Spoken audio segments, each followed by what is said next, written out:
नमस्कार, आपण पाहतात अभिजात मराठी. बहुप्रतीक्षित अशी ही मित्रांनो ॲड आलेली आहे. सर्व अभियंता युनियन ज्या होत्या, ज्या सर्व संघटना होत्या इंजिनियर्स आमच्या बांधवांच्या, त्यांनी खूप अशा मोठ्या प्रमाणात याची निवेदनं दिलेली होती आणि ही ॲड आपण आपल्या समोर या ठिकाणी आलेली आहे. महाराष्ट्र जीवन प्राधिकरणातील सरळ सेवेची रिक्त पदे भरण्यासाठीची ही जाहिरात आहे. महाराष्ट्र शासनाची आधारित असणारी ही एक खूप मोठी संस्था आहे आणि महाराष्ट्र जीवन प्राधिकरणाच्या आस्थापनेवरील गट अ, ब आणि क संवर्गातील अंतर्गत लेखा परीक्षण अधिकारी, वरिष्ठ लेखा अधिकारी, सहाय्यक लेखा अधिकारी, उपलेखापाल, कनिष्ठ अभियंता यांत्रिकी, स्थापत्य, कनिष्ठ लिपिक नी टंकलेखक, सहाय्यक भंडारपाल व स्थापत्य अभियांत्रिकी सहाय्यक ही पदे सरळ सेवेने भरण्याकरिता पात्र उमेदवाराकडून महाराष्ट्र जीवन प्राधिकरणाच्या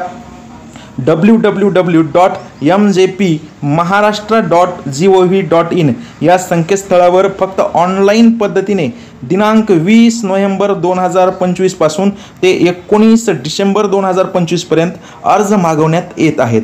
या दिनांकानंतर सदर वेब लिंक बंद होईल. वरील पदाकरिता पात्र असणारे महाराष्ट्र राज्यातील तसेच सामान्य प्रशासन विभाग शासन परिपत्रक या ठिकाणी परिपत्रकाचा नंबर दिलेला आहे. 10 जुलै 2008 नुसार महाराष्ट्र कर्नाटक सीमा भागातील महाराष्ट्र शासनाने दावा सांगितलेल्या 865 गावातील मराठी भाषिक उमेदवारांनाही या ठिकाणी अर्ज करता येतो. सदर पदाच्या भरतीकरिता महाराष्ट्रातील निश्चित केलेल्या केंद्रावर ऑनलाईन पद्धतीने परीक्षा घेण्यात येईल. ऑनलाईन परीक्षेची तारीख महाराष्ट्र जीवन प्राधिकरणाच्या संकेतस्थळावर प्रसिद्ध करण्यात येईल. सरळ सेवेने भरावयाच्या पदाकरिता प्राधिकरणाच्या www.mjpmaharashtra.gov.in या अधिकृत संकेतस्थळावर अर्ज मागवण्यात येत आहेत. उमेदवारांनी www.mjp.maharashtra.gov.in या महाराष्ट्र जीवन प्राधिकरण संकेतस्थळावर उपलब्ध असलेली सविस्तर जाहिरात वाचून त्याप्रमाणे विहित मुदतीत ऑनलाईन पद्धतीनेच या ठिकाणी या वेबसाईटवर या संकेतस्थळावर महाराष्ट्र जीवन प्राधिकरणाच्या सरळ सेवा भरती 2025 या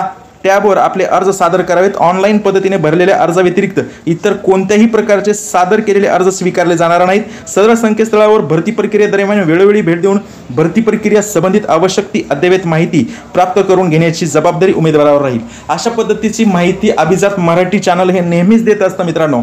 यासाठी पाहत राहा अभिजात मराठी आणि या चॅनलला नक्की सबस्क्राईब करा. आपण या ठिकाणी ही सूचना तर पाहिलीच, पण पाहूयात हा अर्ज करण्याचा तारीख आहे, अंतिम दिनांक तारीख आहे. या ठिकाणी शुल्क भरण्याची तारीख आपण पाहत आहोत.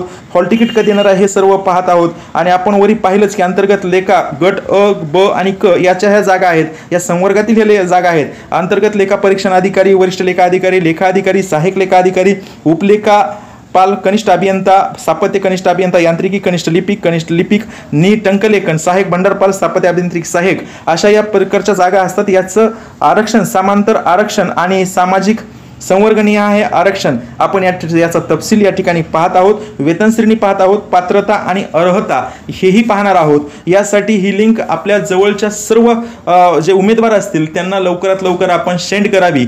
हा व्हिडिओ आपण त्यांच्यापर्यंत पोहोचवा जेणेकरून त्यांच्या परीक्षेसाठी हा उपयोगी ठरेल. पदसंख्या सरळ सेवेने भरावयाच्या संवर्गनिहायचं आरक्षण आपण या ठिकाणी पाहत आहोत. पाहूयात वरिष्ठ लेखा अधिकारी आणि अंतर्गत लेखा परीक्षण अधिकारी 2 जागा या ठिकाणी भरण्यात येणार आहेत. अराखीवची 1 जागा आहे आणि या ठिकाणी अनुसूचित जातीसाठी 1 जागा आहे. वेतन श्रेणी याचं S20 असतं मित्रांनो. आणि याची पात्रता जी आहे ती पात्रता आपण पहिले समजून घेऊयात काय पात्रता आहे. आणि ही जी पात्रता आहे, 1 सेकंद, ही पात्रता थोडं व्हिडिओ लहान करतो आणि पात्रता या ठिकाणी आपण समजून घेऊयात. Possessing post graduate degree in higher second क्लासमध्ये आपली कुठलीही डिग्री चालते मित्रांनो. इन कॉमर्स कुठलीही नाही चालत, फक्त commerce and equivalent to qualification and statutory university with 10 years experience, supervisory capacity and who is not above 45 years of age. 45 age आपलं झालेलं नसायला पाहिजे, त्याच्या अंडरमध्ये आपल्याला चालतं.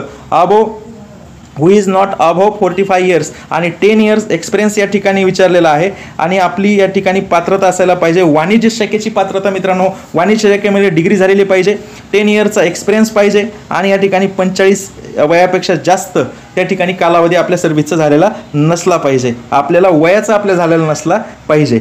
या ठिकाणी अशी सुंदर पात्रता या ठिकाणी बघितल्यानंतर पुढील जागा ज्या आहेत त्याच्याकडे चलूयात आपण. लेखा अधिकारी गट ब एकूण 3 पदे आहेत आणि हे 3 पदे अराखीवसाठी 1 पद आहे, इतर मागासवर्गीयांसाठी 1 पद आहे मित्रांनो. आणि याच्यानंतर याची जी वेतन श्रेणी आहे ती S15 ची आहे.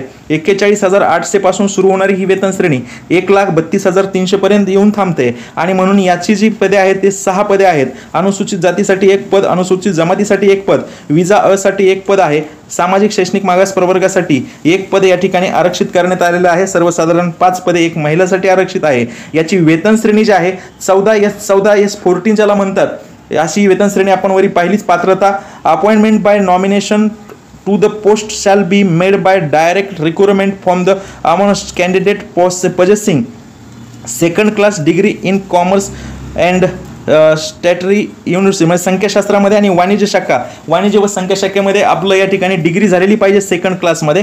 यांच्यासाठी ही जागा आरक्षित आहे आणि डायरेक्ट त्यांचं झालेलं असेल तरी तुम्ही एक्सपिरियन्स या ठिकाणी गरज नाही असं या ठिकाणी सांगितलेलं आहे. पुढील आहे उपलेखापाल. उपलेखापालसाठी गट कचं हे पद आहे. 3 पदे राखीव आहेत, अराखीवसाठी 1 पद आहे, अनुसूचित जातीसाठी 1 पद आहे आणि 1 पद आहे इतर मागासवर्गीयासाठी, असे 3 पदे आहेत. वेतन श्रेणी S13 ची असते आणि याच्यासाठी जी पात्रता लागत आहे ती पात्रता मित्रांनो आहे appointment to by nomination the post shall be made by direct recruitment from amongst candidate possessing the second class degree in commerce and statutory university. तर संख्याशास्त्र आणि वाणिज्यशास्त्राची सेकंड क्लास मधलीच डिग्री या ठिकाणी पाहिजे आहे. चला या ठिकाणी पुढे पाहूयात. कनिष्ठ अभियंता स्थापत्य. या ठिकाणी स्थापत्य अभियांत्रिकीमध्ये गट ब ची ही पोस्ट आहे आणि याच्यासाठी 144 जागा भरण्यात येणार आहेत. अराखीवसाठी 43 जागा, अति दुर्लभ घटकासाठी 14 जागा, सामाजिक शैक्षणिक मागास प्रवर्गासाठी 14 जागा आणि इतर मागासवर्गीयासाठी 29 जागा, विमाप्रसाठी 2 जागा, भटक्या जमाती ड साठी 4 जागा, भटक्या जमाती क साठी 5 जागा, भटक्या जमाती ब साठी 1 जागा, विजासाठी अ साठी 4 जागा, अनुसूचित जातीसाठी 18 जागा, अनुसूचित जमातीसाठी 10 जागा, अशा 144 जागा भरण्यात येणार आहेत. वेतन श्रेणी आहे S14 S14 ज्याला म्हटलं जातं. पात्रता आणि अर्हता आहे स्थापत्य अभियांत्रिकीमधील किमान पदविका व पदवी अथवा त्यापेक्षा उच्च शैक्षणिक अर्हता धारण करीत असलेली व्यक्ती, असं या ठिकाणी अभियांत्रिकी इंजिनियरसाठी, सिव्हिल इंजिनियरसाठी ही खूप चांगली पोस्ट आहे. चला यानंतर पाहूयात कनिष्ठ अभियंता यांत्रिकी ब. एकूण 16 पदे आहेत. 16 पदापैकी 4 अराखीव, 2 अतिदुर्लभ घटक, सामाजिक शैक्षणिक मागास प्रवर्ग 2, इतर मागास वर्गासाठी 3 आहेत. भटक्या जमाती क साठी 1 पद, भटक्या विजासाठी 1 पद, अनुसूचित जमातीसाठी 2 पदे, अनुसूचित जातीसाठी 1 पद, अशा या ठिकाणी आरक्षण आपण पाहत आहोत. वेतन श्रेणी S14 ची असते. पात्रता व अर्हता ज्यांची शासनाच्या महाराष्ट्र राज्य तंत्रशिक्षण मंडळाकडून प्रदान करण्यात आलेला मेकॅनिकल इंजिनियर किंवा ऑटोमोबाईल इंजिनिअरिंग किंवा प्रोडक्शन इंजिनिअरिंग किंवा प्रोडक्शन टेक्नॉलॉजी यामधील किमान 3 वर्ष कालावधीची पदविका त्यांनी धारण केलेली असावी अशी व्यक्ती, अशा पद्धतीच्या या पात्रता पाहत आहोत. अर्हता पाहत आहोत. उच्च श्रेणी लघुलेखक गट ब. एकूण 3 पदे या ठिकाणी भरली जाणार आहेत. अनुसूचित जातीसाठी 1 पद, अनुसूचित जातीसाठी 1 पद आणि सामाजिक शैक्षणिक मागास प्रवर्गासाठी 1 पद, अराखीवसाठी 1 पद, अशा पद्धतीचं वेतन श्रेणी या ठिकाणी S15 ची असणार आहे. पात्रता आणि अर्हता माध्यमिक शाळा प्रमाणपत्र परीक्षा उत्तीर्ण पाहिजे आणि ज्या उमेदवाराकडे 120 शब्द प्रति मिनिट कमी नाही इतक्या गतीचे लघुलेखनाचे आणि 40 शब्द प्रति मिनिट यापेक्षा कमी नाही इतक्या गतीचे इंग्रजी टंकलेखनाचे किंवा 30 शब्द प्रति मिनिट यापैकी कमी नाही इतक्या गतीचे मराठी टंकलेखक शासकीय व्यावसायिक प्रमाणपत्र म्हणजे स्टेनोची भरती, स्टेनो आपल्याकडे ही प्रमाणपत्र असायला पाहिजे, म्हणजेच लघुलेखनाचे प्रमाणपत्र आपल्याकडे असायला पाहिजे आणि माध्यमिक शाळा प्रमाणपत्र आपण परीक्षा उत्तीर्ण पाहिजे. उच्च श्रेणी लघुलेखकसाठी 3 पदे आहेत आणि S15चं या ठिकाणी पेमेंट आहे. निम्न श्रेणी लेखक गट क. एकूण 6 पदे आहेत. 5 पदे हे सर्वसाधारण आहेत आणि महिलांसाठी 1 पद आरक्षित आहे. राखीव 2 पदे आहेत. सामाजिक शैक्षणिक या ठिकाणी 1 पद आहे. इतर मागासवर्गीयांसाठी 1 पद आहे. 1 अनुसूचित जातीसाठी 1, अनुसूचित जमातीसाठी 1 पद आहे. 6 पदे या ठिकाणी भरली जाणार आहेत. वेतन श्रेणी आहे 14 ची. पात्रता आणि अर्हता या ठिकाणी आपण पाहत आहोत. तत्पुरती एक मी सर्वांना विनंती करतो की अभिजात मराठीला आपण सबस्क्राईब नसेल केलं तर नक्की सबस्क्राईब करा आणि आपल्या प्रश्नाचे उत्तरे मी नेहमी देत असतो त्यासाठी कमेंट नक्की करा आणि पाहत राहा अभिजात मराठी. या ठिकाणी भरपूर असे प्रकारचे लेक्चर्स मी घेत असतो, ज्या की आपल्या सरळ सेवेसाठी आणि सर्व कॉम्पिटिटिव्ह एक्झामसाठी उपयोगाचे असतात. पात्रता याची आहे माध्यमिक शाळा प्रमाणपत्र परीक्षा उत्तीर्ण. ज्या उमेदवाराकडे 100 शब्द प्रति मिनिट यापेक्षा कमी नाही इतक्या गतीचे लघुलेखनाचे किमान 40 शब्द प्रति मिनिट यापेक्षा कमी नाही इतक्या गतीचे इंग्रजी टंकलेखनाचे किंवा 30 शब्द प्रति मिनिट यापेक्षा कमी नाही इतक्या गतीचे मराठी टंकलेखनाचे शासकीय वाणिज्य प्रमाणपत्र आवश्यक आहे. कनिष्ठ लिपिक आणि टंकलेखक गट क 46 पदे या ठिकाणी भरली जाणार आहेत. महाराष्ट्र जीवन प्राधिकरणची ॲड आपण पाहत आहोत आणि या ठिकाणी एकूण 46 पदे मित्रांनो भरली जाणार आहेत. तब्बल अराखीव 17 पदे आहेत. अतिदुर्लभ घटकामध्ये 7 पदे आहेत. सामाजिक शैक्षणिक मागास प्रवर्गामध्ये 6 पदे आहेत. इतर मागासवर्गीयामध्ये 4 पदे. विशेष मागास प्रवर्गामध्ये 2 पदे. भटक्या जमाती ड मध्ये 2 पदे. 3 पदे भटक्या जमाती क मध्ये. भटक्या जमाती ब मध्ये एकही पद नाही. विजामध्ये 2 पदे आणि अनुसूचित जातीसाठी 3 पदे आरक्षित करण्यात आलेले आहेत. असे 46 पदे आहेत. वेतन श्रेणी S6 आहे. पात्रता व अर्हता आपण या ठिकाणी पाहत आहोत. मान्यताप्राप्त विद्यापीठाची पदवी. मान्यताप्राप्त विद्यापीठाची पदवीनंतर महाराष्ट्र शासनाच्या पदवी समतुल्य म्हणून मान्य केली जाईल अशी अर्हता. मराठी टंकलेखक मराठी 30 शब्द प्रति मिनिटची पाहिजे. इंग्रजी 40 शब्द मध्ये पाहिजे. भंडारपालसाठी या ठिकाणी ॲड आहे आणि भंडारपालचे 13 पदे भरली जाणार आहेत.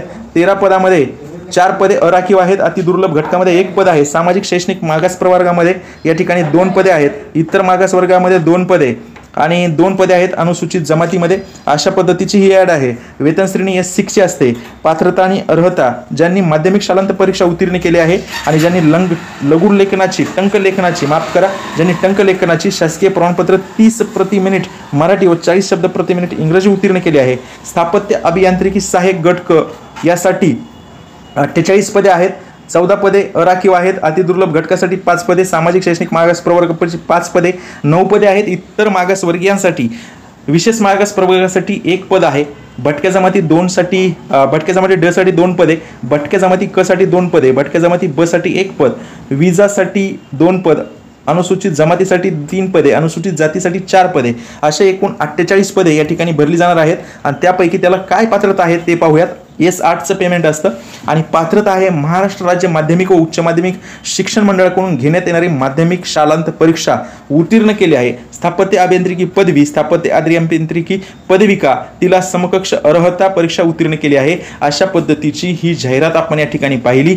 पदसंख्या व आरक्षणाबाबत सर्वसाधारण तरतुदी आपण या ठिकाणी पाहतो. वयामध्ये कुठलीही वाढ कमी जास्त आरक्षणामध्ये वाढ होण्याची शक्यता आहे. पदसंख्या आरक्षणामध्ये बदल झाल्यास त्याची घोषणा या ठिकाणी भरती प्रक्रिया राबवण्यात येईल. प्रस्तुत जाहिरातीमध्ये नमूद संवर्गामध्ये काही मागास प्रवर्ग समांतर आरक्षणाची पदे उपलब्ध नाहीत. तथापि जाहिरात प्रसिद्ध झाल्यानंतर लगेच परीक्षेचा निकाल अंतिम करेपर्यंत जाहिरातीत नमूद केले नसलेल्या मागास वर्ग तसेच समांतर आरक्षण पदाकरिता पदे उपलब्ध होण्याची विद्यमान पदसंख्येमध्ये बदल होण्याची शक्यता असते.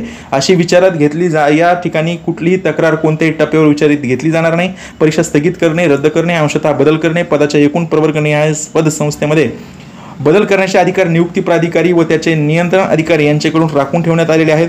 महिला खेळाडू, माजी सैनिक, प्रकल्पग्रस्त, भूकंपग्रस्त, अंशकालीन दिव्यांग तसेच अनाथासाठीचे समांतर आरक्षण शासनाच्या या संदर्भात वेळोवेळी निर्गमित केलेले प्रचलित आदेश नियमानुसार राहील.